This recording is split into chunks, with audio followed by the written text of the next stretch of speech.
Let's jump straight into it. Bar 1, chemical weapons. This weapon didn't need to hit you, it just needed the wind. During World War I, armies introduced chemical weapons because trench warfare had stalled everything. Machine guns locked armies in place, artillery turned landscapes into mud, and generals wanted something that could move soldiers out of holes without sending more men to die charging across open ground. Poison gas was the answer. At first, it was chlorine. Clouds of it drifted slowly across no man's land, sinking into trenches and dugouts. Soldiers didn't always know what it was. They just saw a greenish fog rolling toward them and felt their lungs tighten as they breathed. Panic did the rest. Men tried to climb out of trenches and were shot. Others stayed put and suffocated. Then came phosgene. It smelled faintly sweet and didn't always cause immediate symptoms.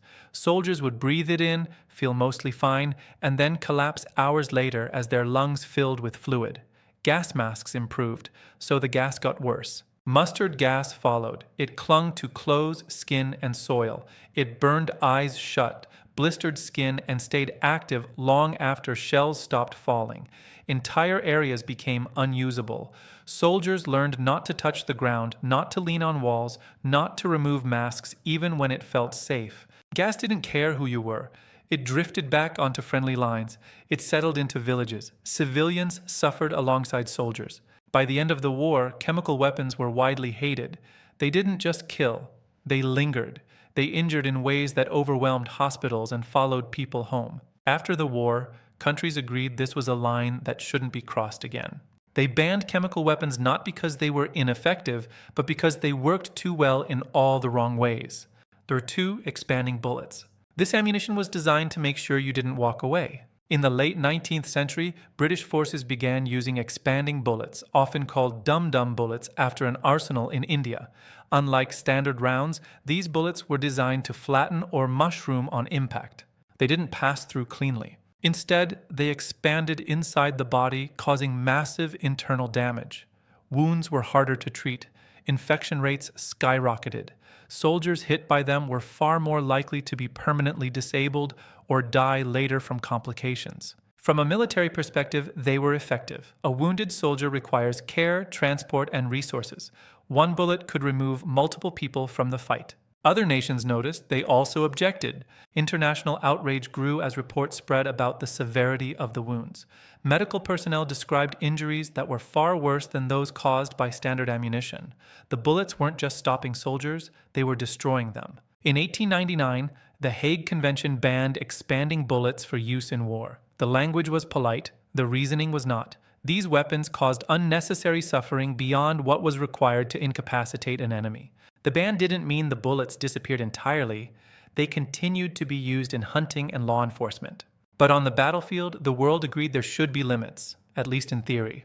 3 biological weapons. This weapon didn't target armies, it targeted everything. Biological weapons involve using disease itself as a tool of war. Infected bodies, contaminated supplies, pathogens released with the hope they spread faster than anyone could stop them.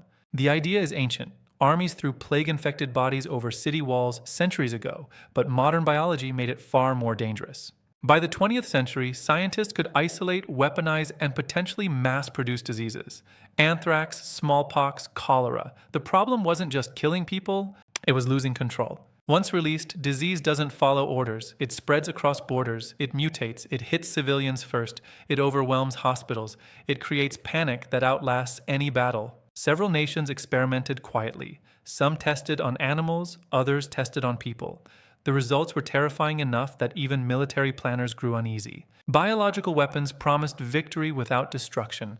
What they delivered was uncontrollable disaster. In 1972, the Biological Weapons Convention banned their development, production, and stockpiling. Countries agreed that some weapons were too dangerous to exist at all. The fear wasn't that they wouldn't work, it was that they would. Number 4, blinding laser weapons. This weapon aimed for your eyes on purpose. As laser technology advanced in the late 20th century, militaries explored ways to use it on the battlefield. One idea stood out for all the wrong reasons: weapons designed to permanently blind enemy soldiers. These devices didn't need to kill, they just needed to destroy eyesight. A brief flash could cause irreversible damage. Soldiers would survive, but with permanent blindness. The logic was cold and efficient. A blinded soldier requires lifelong care.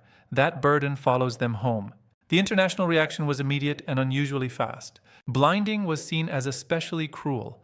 Unlike other injuries, it left people alive but unable to function independently. It transferred the cost of war directly onto families and civilian systems for decades. In 1995, before these weapons were ever widely deployed, the United Nations banned laser weapons designed specifically to cause permanent blindness. This was rare. The world banned a weapon before it became common, not after. It wasn't a moral awakening. It was a practical one.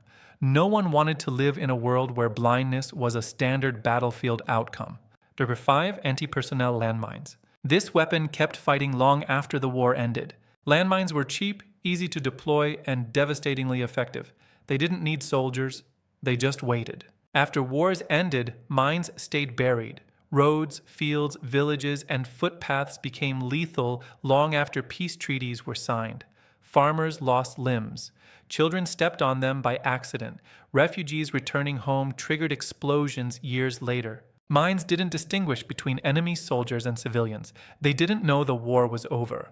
By the late 20th century, millions of unexploded mines littered former battlefields around the world. Clearing them took decades. Some areas are still unsafe today. The cost wasn't just physical. Entire regions became unusable. Agriculture stopped. Communities couldn't rebuild. In 1997, the Ottawa Treaty banned anti-personnel landmines. Countries agreed to stop using them and to clear existing ones. Not everyone signed, but the message was clear. Weapons that keep killing after peace are harder to justify. The problem wasn't how landmines fought wars, it was how long they refused to stop. That's enough history for one video.